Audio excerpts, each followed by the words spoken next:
Shalom. Ya, ini katanya direkam. Ya, saya santai aja ya. Atau serius? Boles. Suara doang kok. Tadi judulnya apa? Jangan Baper. cuma baper. Ya, saya jadi bingung nih. Apa yang Jessica katakan ke saya kok beda ya? Dengan judulnya. Ya. Saya waktu itu dikasih tahu sama si Jessica tentang apa yang sudah Anda buat, ya. Kemudian lalu saya menawarkan tentang bahwa dasar memang ada hubungannya sih, jangan cuma baper. Orang yang suka baper itu biasanya kan orang yang tidak dicintai, gampang baper, ya. Orang yang nggak dicintai, tidak mengalami cinta, itu biasanya baper, bawa perasaan dan gampang tersinggung biasanya. Maka memang dalam permenungan kita malam hari ini saya mencoba untuk mengajak kita tentang kita dicintai, maka kita mewartakan. Dicintai karena aku dicintai, maka aku mewartakan, ya.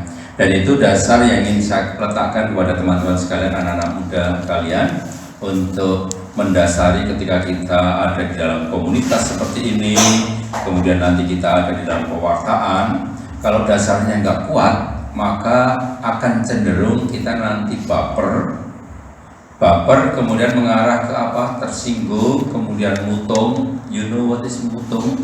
Ya, mutung itu berarti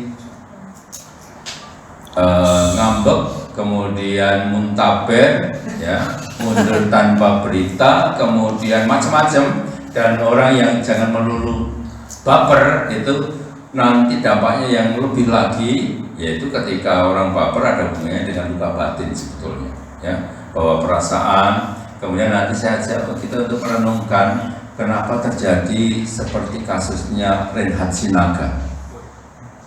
Ya, mungkin kita nggak akan sampai ke sana, tetapi ini sebuah contoh ekstrim. Maka Reinhard Sinaga itu justru pribadi yang perlu untuk didoakan, ya, karena itu menjadi sebuah fenomena zaman sekarang sebetulnya, ya.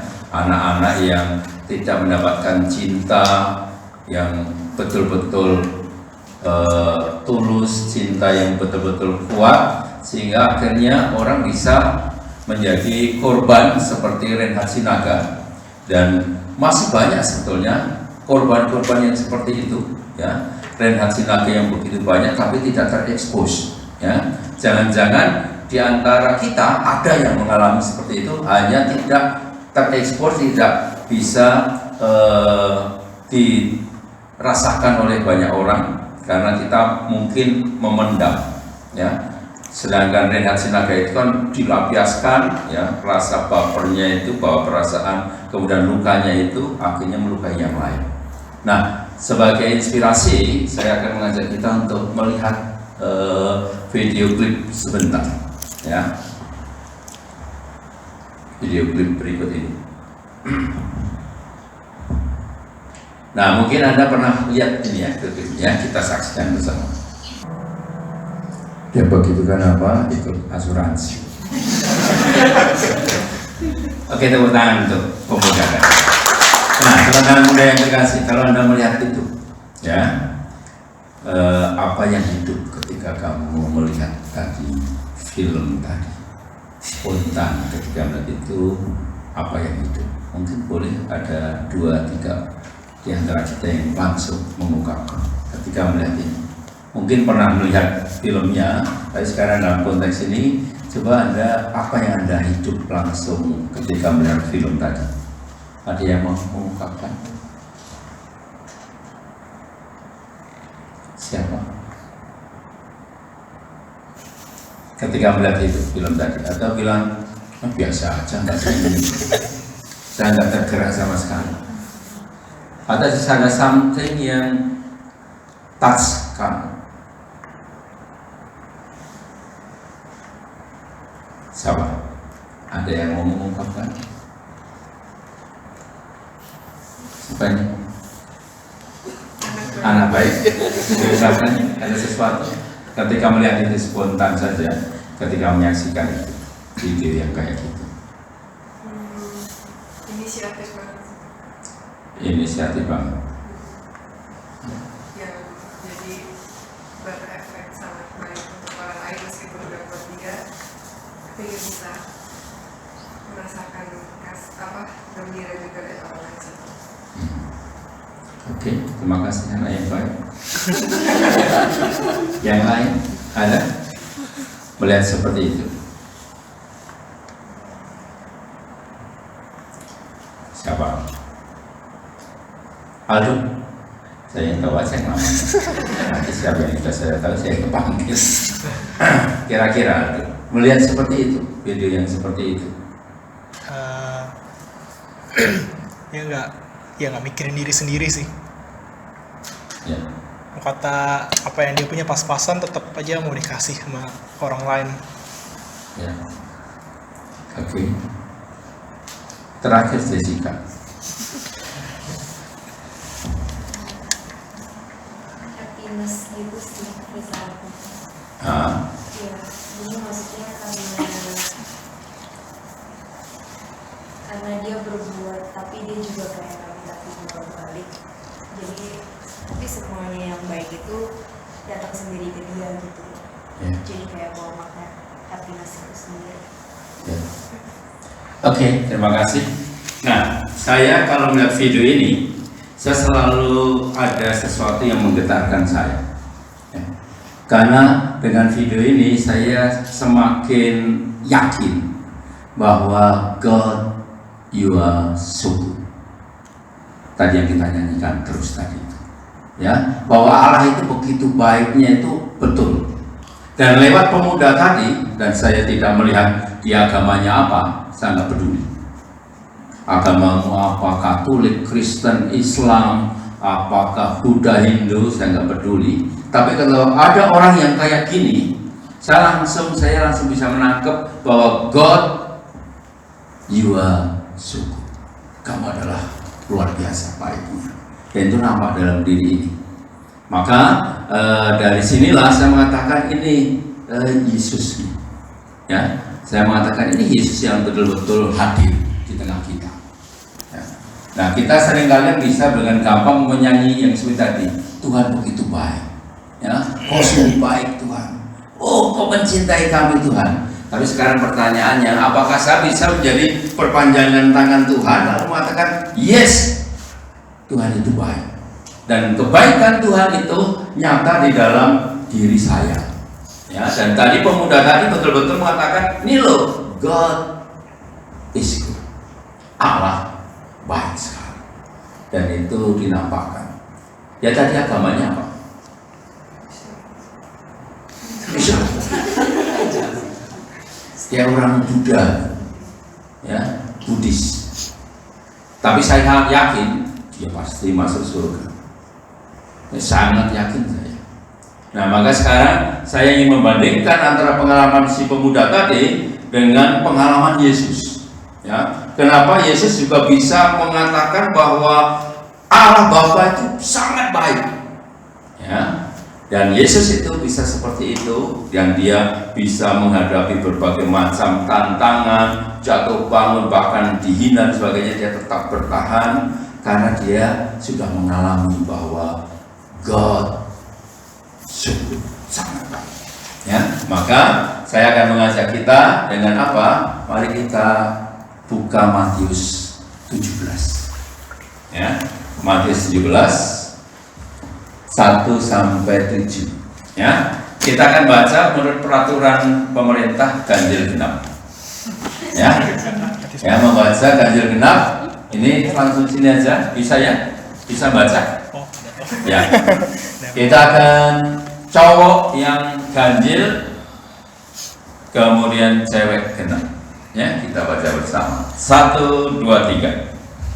6 hari kemudian Yesus membawa Petrus, Yakobus dan Yohanes saudaranya, dan bersama-sama dengan mereka ia naik ke sebuah gunung yang tinggi. Di situ mereka sendiri saja. Lalu Yesus berubah-ubah di depan mata mereka. Wajahnya bercahaya seperti matahari dan pakaiannya menjadi putih bersinar seperti terang. Maka kepada mereka Musa dan Elias sedang berbicara dengan dia. Kata Petrus kepada Yesus, Tuhan, betapa bahagianya kami berada di tempat ini. Jika Engkau mau, biarlah kudirikan di sini 3 kemah, satu untuk Engkau, satu untuk Musa, dan satu untuk Elia. Dan tiba-tiba dia berkata-kata, turunlah awan yang terang menaungi mereka, dan dari dalam awan itu terdengar suara yang berkata, Inilah anak yang kukasihi, kepadanya lah aku berkenan, dengarkanlah dia. Dengan itu tersumpah murid-muridnya dan mereka sangat ketakutan. Lalu Yesus datang kepada mereka dan menyentuh mereka sambil berkata, berdirilah, jangan takut. Demikianlah Injil Tuhan. Berpujilah Kristus.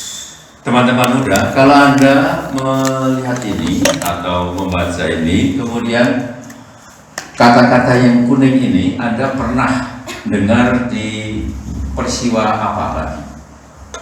Pas apa ada kata-kata, inilah anak yang kukasihi, kepadanya lah aku berkenan, dengarkanlah dia. Ya, pada saat peristiwa apa? Selain transfigurasi. Jadi ini peristiwa transfigurasi. Yesus di atas Gunung Tabor, ya.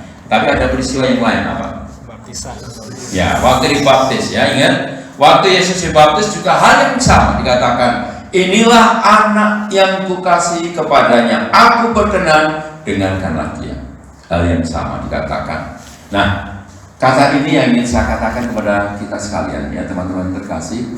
Ini yang menjadi kekuatan Yesus ketika dia itu berkarya, ketika dia itu ada di tengah-tengah kita, bahkan sampai dia itu berani memanggul salib, semuanya karena kekuatan proklamasi dari Bapaknya ini.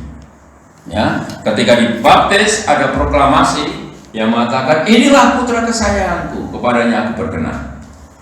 Pernyataan bahwa dia dicintai. Dan ini menjadi penting, ya.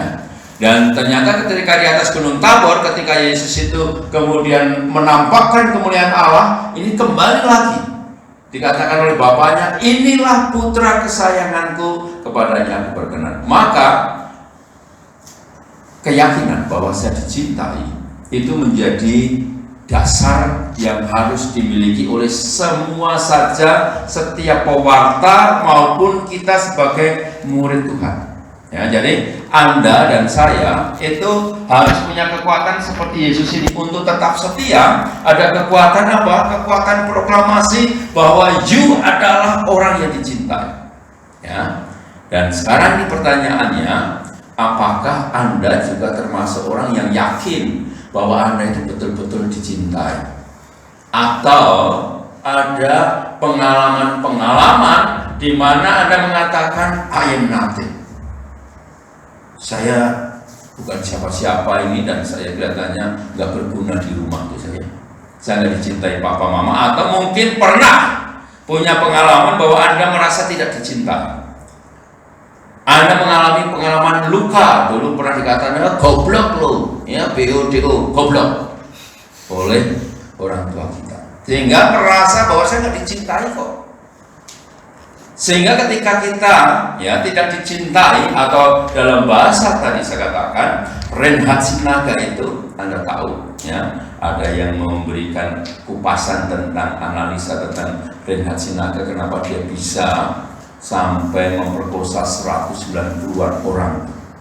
Kenapa dia ada keberanian seperti itu? Padahal kalau Anda misalnya suruh memperkosa satu orang, berani? Nggak berani. Kita nggak berani. Yang waras nggak berani loh melakukan kekerasan. Tetapi kenapa Reinhard bisa melakukan itu? Ternyata di usia 12 tahun dia diperkosa oleh pamannya sendiri, sehingga dia korban, mengalami kepahitan hidup. Dan ketika dia mengalami kepahitan dan dia tidak disembuhkan, ini menimbulkan apa? Dendam, sakit hati, dan akhirnya yang dia pertama menjadi korban sekarang menjadi predator. Dan ini bahaya ya teman-teman terkasih. Inilah secara psikologis, ini mungkin dialami oleh banyak orang. Orang mengalami luka-luka, entah itu merasa tidak dicintai, merasa diasingkan di dalam keluarga, merasa dia nggak diterima dan sebagainya. Sehingga apa yang terjadi? Dia menjadi orang yang betul-betul ada dendam, ya. Dan dendam yang dimiliki bisa menghancurkan orang. Maka tadi saya mengatakan di awal, kita patut mendoakan justru Renat Sinaga, karena dia justru sebenarnya korban. Ya, korban di mana dia dulu ketika kecil di dalam keluarga tidak mengalami yang namanya cinta sepenuhnya seperti yang dialami Yesus ini. Ya, proklamasi maka inilah anak yang kusayangi, inilah anak yang paling kucintai, sehingga aku berkenan kepadanya. Ya. Sehingga karena kita lack of love, karena kita kekurangan cinta, maka kita nggak punya power of love untuk menghadapi kehidupan. Yang ada bukan budaya cinta yang kita tawarkan, tetapi budaya kematian yang kita tawarkan. Dan itu yang terjadi dalam diri Reinhard. Dan mungkin kita, ya, dalam perjalanan hidup kita, jangan-jangan kita kecil-kecil bisa jadi menjadi orang yang suka apa? Suka tidak memberikan kehidupan kepada orang lain, tapi justru kematian seringkali. Dengan ya sedikit-sedikit, kalau misalnya kata-kata kita suka nyakitin orang, itu sebenarnya kan ekspresi dari apa? Bahwa Anda pernah disakiti dan Anda akan menyakiti yang lain. Dan inilah yang seringkali orang nggak sadar. Ya, orang tidak menyadari bahwa dia pernah disakiti, kemudian dia menyakiti orang lain. Nah, ini sebetulnya pola ini akan ketahuan. Anda itu luka batinnya banyak atau enggak ketahuan. Ya, pola ini. Apakah Anda itu orang yang betul-betul dicintai? Ketahuan. Dalam apa? Di dalam keseharian, di dalam pergaulan, di dalam kehidupan kita. Jadi kalau Anda misalnya di kantor selalu baper sama orang lain, gampang baper, tersinggung, kemudian Anda gampang juga konflik dengan orang lain, itu tanda-tanda you pasti lukanya gede.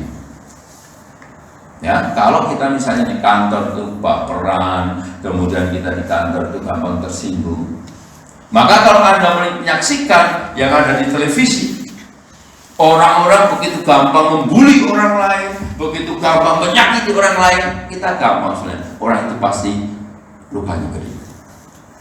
Tetapi kalau orang itu dicintai, pasti orang itu seperti tadi pemuda tadi, bukan dengan siapa dia nggak kenal, dia melakukan something good untuk orang lain.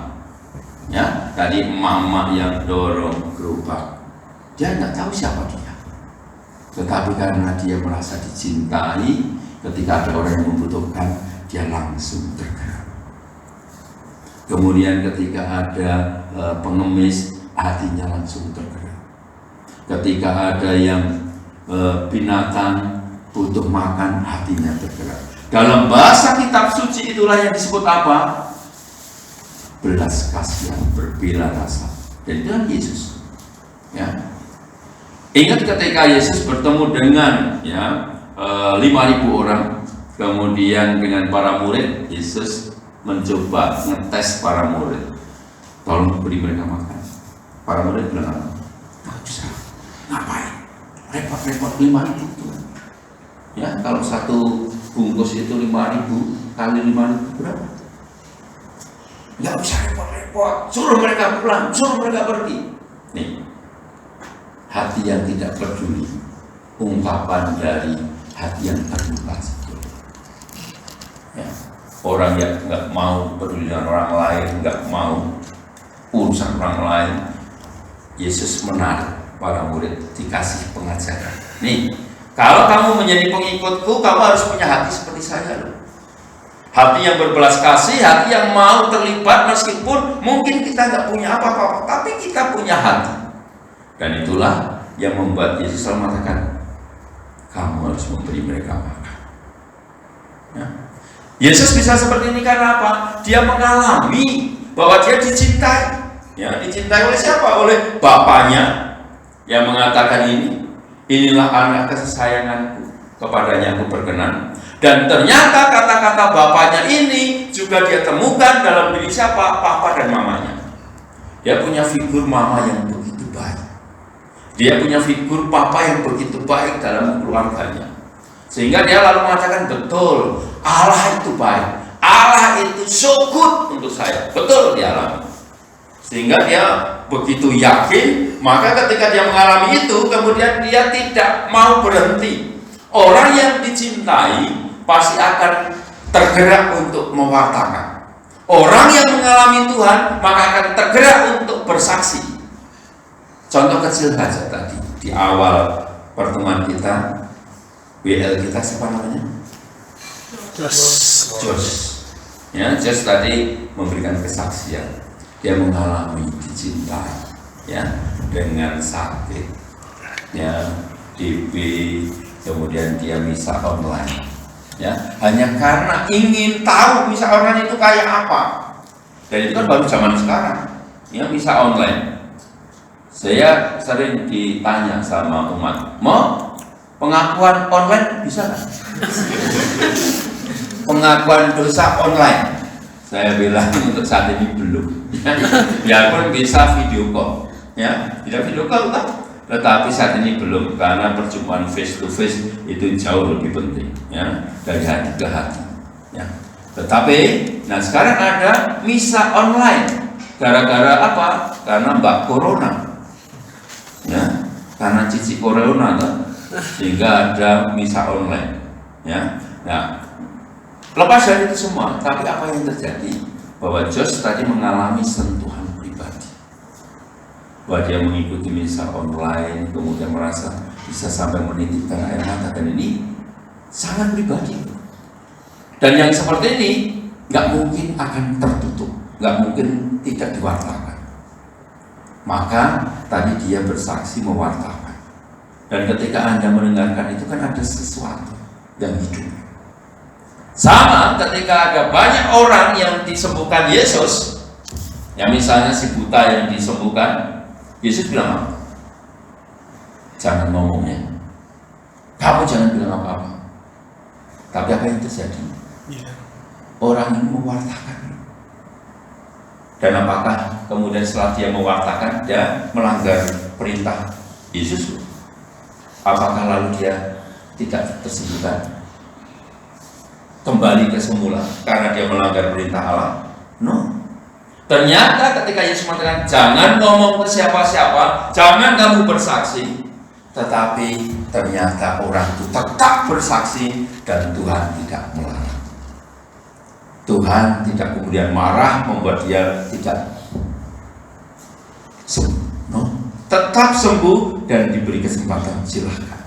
Ini mau mengatakan apa? Ya teman-teman terkasih, mau mengatakan bahwa orang yang mengalami pengalaman pribadi dengan Allah tidak bisa di stop dalam mewartakan. Maka kalau Anda betul-betul dicintai Tuhan, Anda dicintai Allah, Anda pasti akan mewartakan, ya. Maka kalau ada orang yang mengatakan aku sangat dicintai Tuhan, tapi disuruh misalnya terlibat dalam kegiatan seperti ini, yuk ikut panen nggak mau, yuk ikut lingkungan nggak mau, itu jangan-jangan dia baper, mengalami cinta Allah tapi hanya perasaan saja. Orang kalau mengalami Allah, mengalami dicintai, pasti dia akan mewartakan. Nah ini, jadi saya sangat yakin orang-orang yang terlibat dalam pelayanan aktif, saya yakin mereka karena sudah mendapat sentuhan pribadi dari Allah, ya. Maka saya juga yakin ketika kalian hadir saat ini di tempat ini, pasti Anda sudah mengalami yang namanya pengalaman akan Allah. Amin, saudara. Amin. Dan ini harus diwartakan. Nah sekarang pertanyaannya, apakah Anda yang sudah mengalami cinta Allah, dan cinta Allah yang Anda alami itu sebetulnya apa? Sudah dari sejak awal, ya. Meskipun seringkali dikatakan dalam kitab suci, meskipun papa, mamamu, ibu kandungmu tidak mencintai, tapi aku Allahmu itu mencintaimu, ya. Jadi Allah itu mencintai kita, dan bukti cintanya apa? Dan itu saya sangat yakin ketika kita lahir, kita itu kan dikatakan sebagai the image of God. Anda dan saya itu gambarnya Allah, ya. Maka coba lihat kiri kanan depan belakang, kira-kira langsung nangkep nggak? Ini gambarnya Allah. Coba lihat kiri kanan. Ya. Ketika orang yang kena korban diperkosa, ya, seperti yang dialami oleh orang-orang itu oleh Reinhard Sinaga, apakah mereka itu bisa melihat Reinhard Sinaga sebagai Allah? Apa yang dikatakan di Manchester sana? Dia disebut apa? Monster. Monster. Padahal di awal kehidupan dia disebut apa? The image of God, gambarnya Allah. Nah, sekarang pertanyaannya, apakah the image of God ini juga tetap kita pertahankan? Anda mempertahankan sehingga sampai detik ini aku tetap menjadi anak baik. Ini ya, tetap menjadi anak baik nih ya, bukan menjadi anak kurang ajar ya, anak yang bikin kacau dan sebagainya, tapi saya betul-betul tetap menjadi the image of God, anak yang baik, mempertunjukkan wajah Allah yang sesungguhnya. Nah, saya rasa ini menjadi panggilan kita ya teman-teman terkasih. Maka ini saya ingin menekankan sisi ini. Yesus itu bisa tetap menunjukkan wajah Allah yang begitu luar biasa karena Yesus mengalami apa? Peneguhan dari Bapaknya, kamu adalah anak yang kukasihi, kepadanya aku berkenan. Apakah kata-kata ini bisa nggak Anda juga ungkapkan kepada teman-teman kita sebagai kata-kata peneguhan? Ya, atau kita datang itu hanya mencela saja, oh datang terlambat terus kamu itu ya, nggak pernah tepat waktu kau. Atau kita tetap mengapresiasi, memberikan engkau adalah putra kesayanganku, kepadanya aku berkenan. Ya, kata-kata kita menjadi kata-kata sporting untuk orang lain, peneguhan untuk orang lain, sehingga orang itu merasa yakin bahwa ya saya itu dicintai, bahwa saya adalah orang-orang yang berarti. Sehingga ketika Anda hadir ya di sini, Anda nggak bisa mengatakan cuma saya, nggak ada gunanya saya hadir. No, ketika Anda hadir, Anda betul-betul menjadi berkat. Dan itu hanya mungkin kalau kita menyadari akan maknanya bahwa saya sebagai the image of God, gambarnya Allah. Ya, maka ketika Yesus hadir ke dunia ini, Yesus itu hadir kan sebenarnya itu dari apa? Keprihatinan Allah Bapa. Allah Bapa yang prihatin, sudah diciptakan kok jatuh dalam dosa terus. Manusia gagal menjadi citranya Allah dalam bahasa kita. Kemudian Yesus datang ingin menunjukkan apa? Something kepada kita, yaitu menjadi manusia itu yang seperti apa sih? Itu. Jadi inkarnasi Yesus Allah menjadi manusia itu sebetulnya untuk apa? Untuk menunjukkan bahwa ini loh manusia gagal menjadi manusia yang adalah citra Allah. Dan sekarang Yesus datang untuk menunjukkan ini loh menjadi citra Allah yang sesungguhnya itu yang seperti saya, seperti Yesus. Maka saya boleh mengatakan Yesus datang ke dunia itu untuk menunjukkan apa? More human, more divine. Semakin manusiawi, semakin ilahi. Dan itu yang ditunjukkan Yesus di dalam keseharian. Dia semakin manusiawi dan dia semakin menunjukkan sisi ilahinya.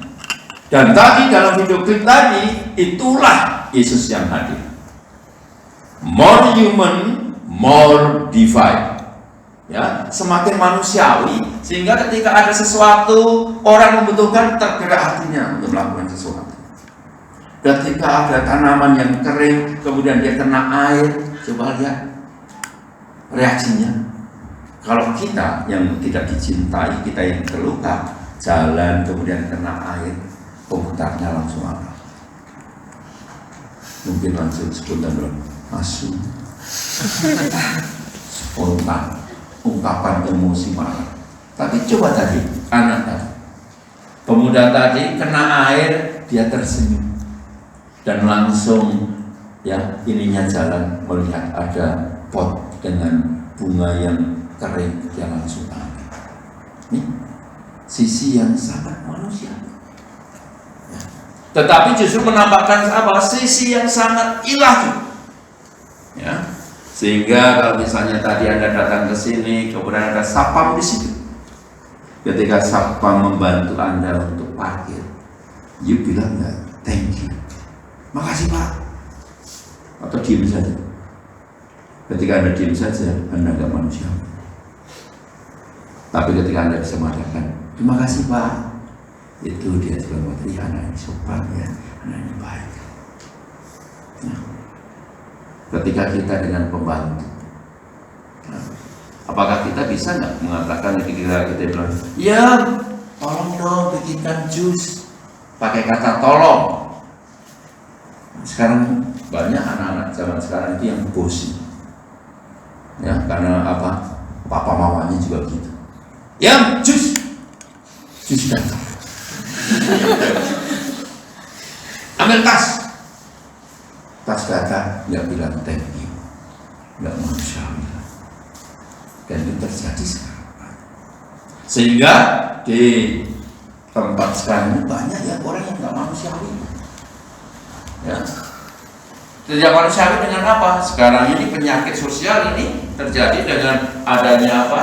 Ya media sosial ini 3 penyakit sosial yang sekarang ini begitu gampang dan kita bisa melihat kualitas seseorang. Ya, membuli. Ini penyakit pertama, bullying.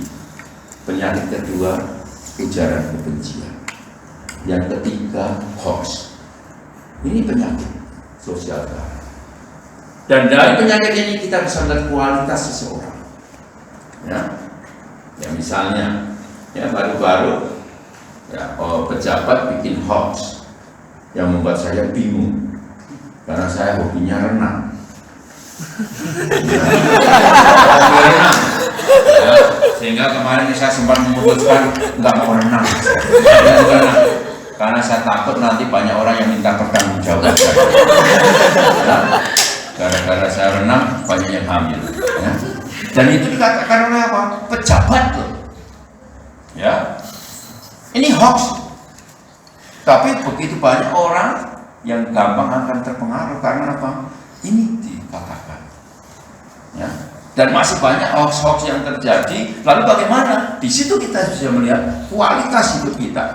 Termasuk ketika saya itu membaca misalnya keseharian, saya itu bukan karena isinya, tapi karena saya itu senang melihat orang, kemudian tulisan-tulisan itu apa? Lewat babi.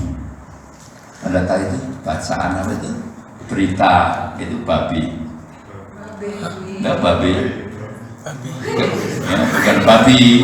Ya, babi enggak. Ya, itu kan biasanya judulnya sangat bombastis. Wah, gitu isinya kadang-kadang nggak nyambung, ya kadang-kadang. Tetapi saya seringkali membaca itu karena apa? Saya ingin melihat netizen dulu. Ya, komentarnya netizen itu, komentarnya dari situ kita bisa melihat kualitas seseorang. Ya, bagaimana komentarnya dan sangat memprihatinkan karena ternyata begitu banyak orang yang dipenuhi dengan kebencian satu dengan yang lain. Ya, apalagi kalau bicara soal agama, aduh, sangat memprihatinkan. Nah, maka sekarang saya mengajak Anda menjadi seorang Katolik, ya, seorang Katolik jangan menjadi orang yang juga naif, jangan menjadi orang yang suka menghakimi, tujas yang lain, bahkan lalu menawarkan ujaran kebencian.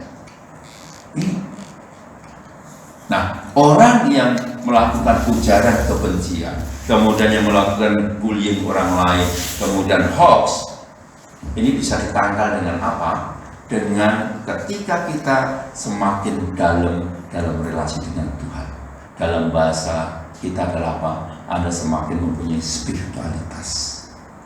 Hidup yang berdasarkan kualitas dari Allah, nilainya Allah, dan itu apa? Karena Anda dicintai. Orang yang dicintai Tuhan gak mungkin membuli orang lain. Orang yang dicintai Tuhan gak mungkin ada ujaran kebencian ke orang lain. Orang yang dicintai Tuhan gak mungkin bikin hoax. Maka akan semakin kelihatan bahwa ketika orang itu betul-betul punya Tuhan, sebetulnya bagaimana dia menghadirkan Tuhan benar-benar di tengah kehidupan. Bukan sebaliknya, justru punya Tuhan, tapi malah menakut-nakutin yang lain. Maka ketika Anda juga punya Tuhan, Anda punya Yesus, sekarang pertanyaannya, apakah Anda bisa menjadi berkat enggak? Ya, misalnya di tempat kerja kalian, di dalam keluarga misalnya. Ya, sehingga kita menjadi, saya senang tuh dengan tulisan anak baik. Terima kasih ya. Siapa namanya tadi? Valen, terima kasih ya, menjadi inspirasi ya. Menjadi anak baik. Ya, menjadi anak yang terberkati. Ya, dan saya senang ya kalian anak-anak muda ini kumpul begini. Ya, Anda kumpul-kumpul dan saya yakin kalian semua anak baik itu. Amin. Ya, hanya sekarang pertanyaannya, Anda sebagai anak baik, apakah ini lalu punya dampak? Impact-nya ke orang lain bagaimana? Jangan hanya anak baik karena hanya intuisi, itu artinya hanya perasaan. Tidak. Kita akan mengubah perasaan itu menjadi berkat untuk orang lain. Ya. Kemudian kita betul-betul nyata membuat orang lain merasakan yes, bahwa saya lewat Jessica, lewat Josh, lewat siapapun saya ketemu dengan yang nama ini loh, kualitas Allah, nilai-nilai Allah ada dalam diri orang ini, sehingga orang lalu mengatakan ya Tuhan terima kasih karena dengan adanya teman-teman ini saya merasakan bahwa Allah begitu baik. Ya, nah sekarang sebagai akhir dari permenungan atau ajakan saya ini, saya sekarang ini baru senang lagu Waktu Tuhan. Ya, waktu Tuhan. Ya, kalau itu Tuhan izinkan, itu terjadi, pasti Tuhan itu punya rencana baik untuk kita. Amin.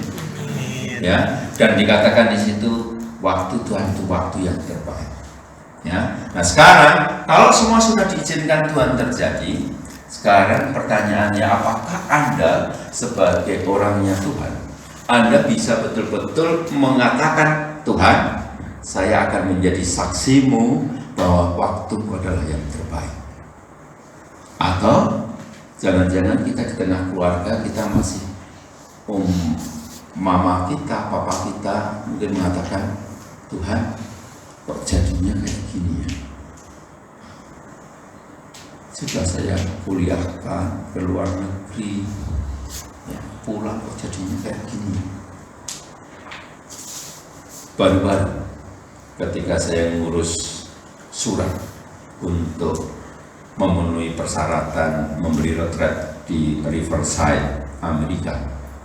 Jadi nanti saya tanggal 4 sampai 25 Mei akan memberi retret di Riverside, ya, California. Dan ketika saya mau ke sana ini undangan, saya harus memenuhi syarat-syarat. Syarat pertama adalah apa? Harus membuat sumpah, ya kayak sumpah itu istilahnya affidavit, betul ya, affidavit sumpah. Isinya apa? Saya tidak terlibat narkoba, saya tidak terlibat sex abuse, saya tidak terlibat dan sebagainya, dan itu harus ditandatangani di depan notaris. Itu, ya saya harus membuat itu. Kemudian setelah itu selesai, itu dikirim ke keuskupan di Amerika. Kemudian keuskupan mengajukan syarat berikut, yaitu apa? Saya harus ikut kursus online, bebas dari sex abuse. Saya harus mengikuti semua. Nah, untung kemarin saya sudah lulus. Ya. Tetapi yang ingin saya katakan di sini, ketika saya ketemu dengan notaris yang menandatangani itu, notarisnya curhat ke saya begini. Curhat ke saya, saya punya ponakan di Los Angeles dan ponakan saya itu kurang ajar. Lalu saya bilang, kenapa kok kurang ajar? Adik saya itu sudah menyekolahkan anak saya ke Amerika, sekolah, diberikan apartemen, semua, dan sekarang udah kerja di sana. Dan ketika orang tuanya mengunjungi sana, apa yang dia katakan? Dia mengatakan, maaf Pak, boleh ke sini, tetapi jangan tidur di apartemen. Karena nanti kalau papa mama tidur di apartemen, bagaimana kalau nanti teman saya datang? Lebih baik papa mama di hotel. Padahal itu apartemen yang beliin siapa? Papa mamanya. Dia disekolahkan di sana. Papa mamanya mau kunjungan, ungkapannya kayak gitu, bikin shock orang tua. Ya.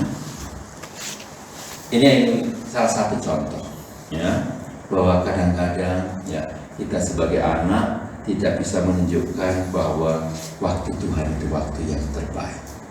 Ya. Sangat egois. Menurut saya anak ini sangat egois. Ya. Dia sudah diberi yang terbaik oleh papa mamanya. Kenapa sih nggak bisa mengatakan, oke mas, silahkan datang, ya, dan tinggal di situ misalnya.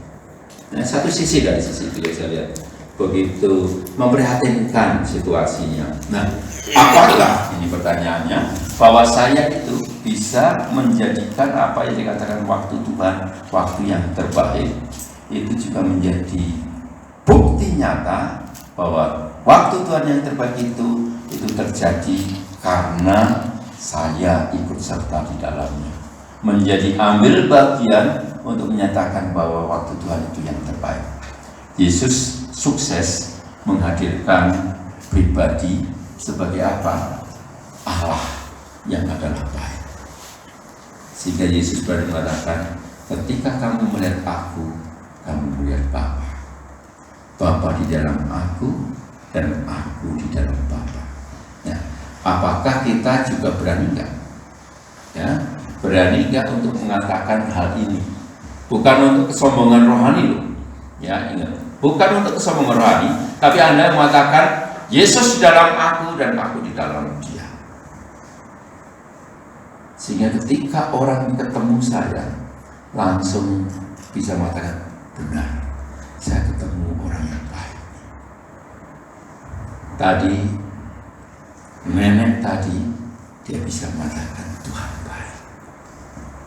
Padahal apa? Hanya pisang yang digantung.